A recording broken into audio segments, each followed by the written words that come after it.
Hey, good morning. MacGyver Sharon here. What are you guys doing in lockdown? I'm actually stuck in Jersey. Can't leave the base. So, what do you do in your downtime? Well, I'm sorting through a couple of boxes I had left here at my daughter's house, and I'm done with that. It's intermittent weather, cold, rain, wind, a brief moment of sunshine.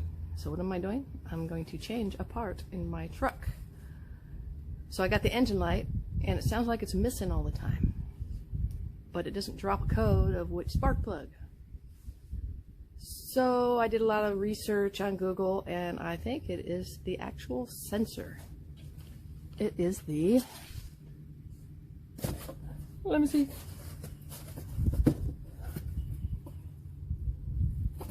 airflow sensor. So I'm going to attempt to change my airflow sensor. So there it is. So I'm going to try to change that, and then I'm going to use my reader thingamabobber, reset the codes, and I guess I'll just have to drive around base and see if it comes back. Of course, that'll be a lot of driving.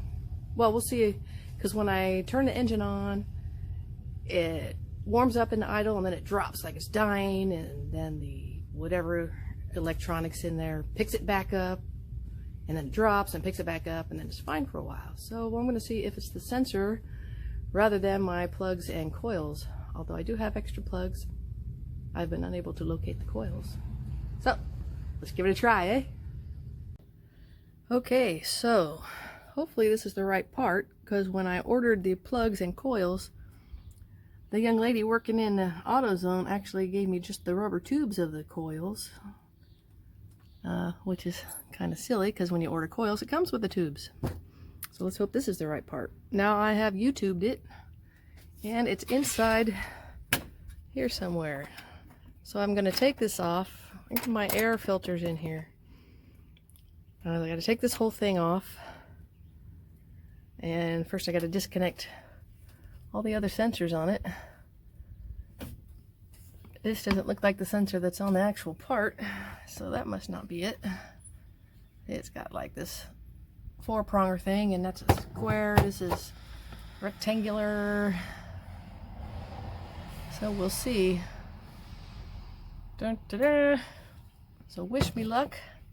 I believe, I don't know if it's in here or in here. I got to review them again. I actually bought this part a couple weeks ago. It's just been so horrid here in weather, so intermittent. Man, I can't wait to get back to the west coast. I am on the east coast. This is not my home. I'm a west coast gal. All right, so let's get started. Alrighty, dug my tools from behind my driver's seat. This is my MacGyver Sharon toolbox. Old Air Force leftover, although I was an airman in the Navy. This was gifted to me. So first it says to disconnect the batteries. I should probably put the link to this video down below. I don't know. It's for a 2002 Ford F-150 4 point something or other, and mine is a 2000 5.4 V8 Triton. So we're just going to follow it step by step. Disconnect the battery first. Battery disconnected. I just disconnected the negative. Now I got to take off this whole airflow thingy and disconnect those sensors. Okie dokie, I got this thing apart. I got to take it all the way off because I got this part. That can stay. This can stay because the part I'm replacing is actually right inside, right there. So this just pries off with a screwdriver, but the connector is on the outside of it. And you can see it's not in the best condition, so I got to reach in there with some long nose pliers and pull that plug. And maybe see if I can do a little bit of fixing on that. And once I can get it apart though, then I believe there's 4 screws, and this will go inside of there. You know, they charge you hundreds and hundreds and hundreds of dollars, especially if you're female, at the mechanic shops for this.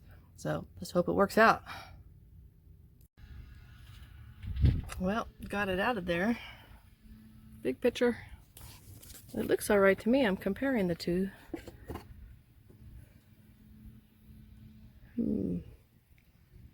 There's 2 little, I don't know, they're too small. Could be diodes or resistors. In that sensor, that's the old one. There's a new one. Okay, so I got that far, so this is what it's like. So, turn that part over. This is the part that I took out of the air thingy. So I'm gonna have to unbolt 2 bolts,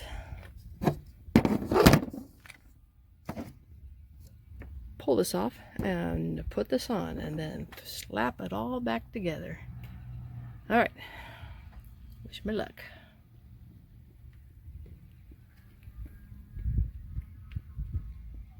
All right, there they are lined up. There's the cover, there's the old one, there's the new one. Gonna take off these bolts and slide the new one in place and put it inside here. Alrighty.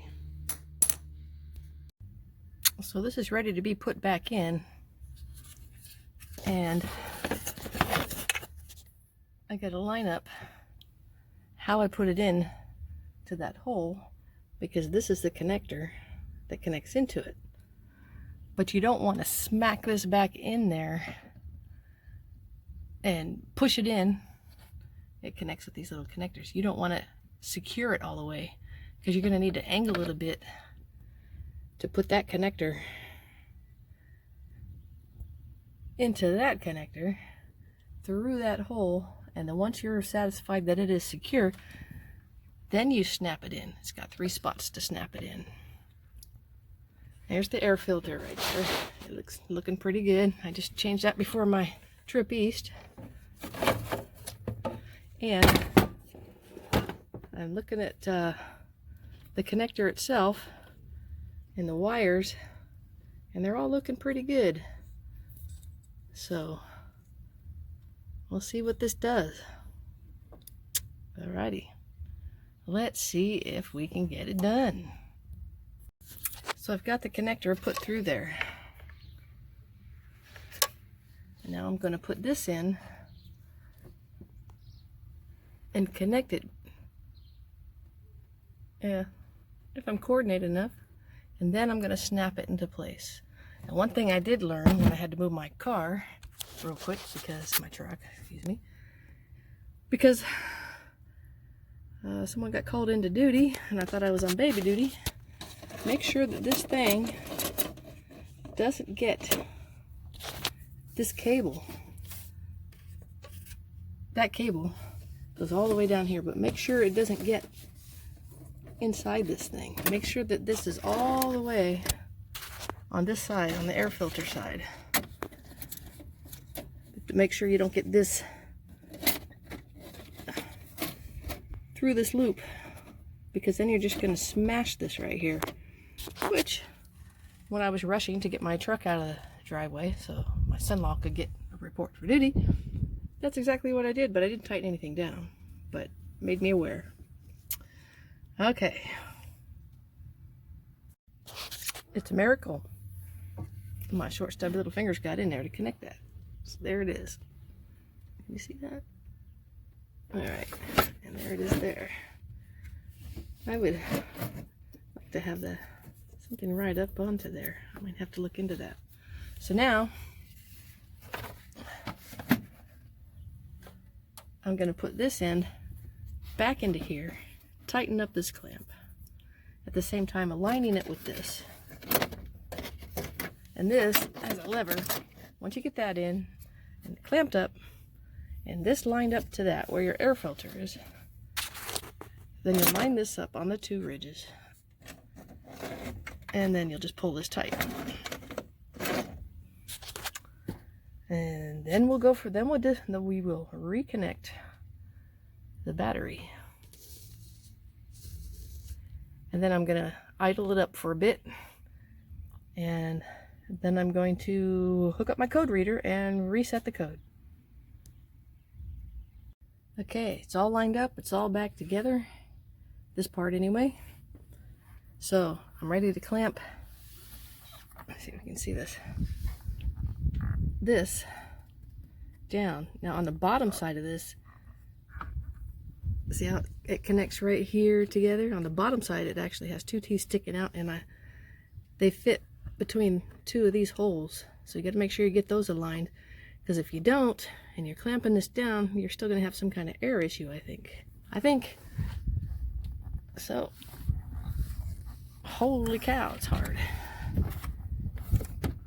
Okay, I can't do this with one hand. BRB. Okay, it's all back together. Batteries reconnected. I need to clean those contacts. I'm going to go start it up and let it idle. And then I'm going to hook up my cheap little code reader. See what the codes are still, just to re-verify. And then I'm going to clear them. We'll see how it sets up to idle and stuff. And then I got to figure out how to reset my clock. I got one of those old-fashioned, wonderful cassette decks. Well, I'm waiting for it to warm up. It started right up. Let's see if the idle drops again. Well, of course I'm not going to reset the engine light. I disconnected the battery. Duh. It reset itself. Well, if this keeps revving up without that drop I was talking about earlier, then that would be the issue. If it's still going to drop, then we'll have to look at some other things. Well, it's back together. It seems to be running fine.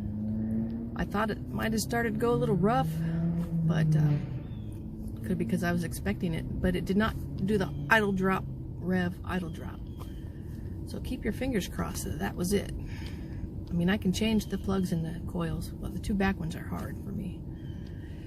But anyway, that is how you change your airflow sensor, mass airflow sensor in your pickup truck. It was fairly easy. Anyway, I've only test drove it around, couldn't get it up the mileage because I'm kind of stuck where I'm at, and you know, you gotta do your part. So peace, love, and understanding, everybody. Y'all take care of yourselves out there, and take care of each other too. Remember, this is only temporary. Obey the rules. We'll get through this. Y'all take care.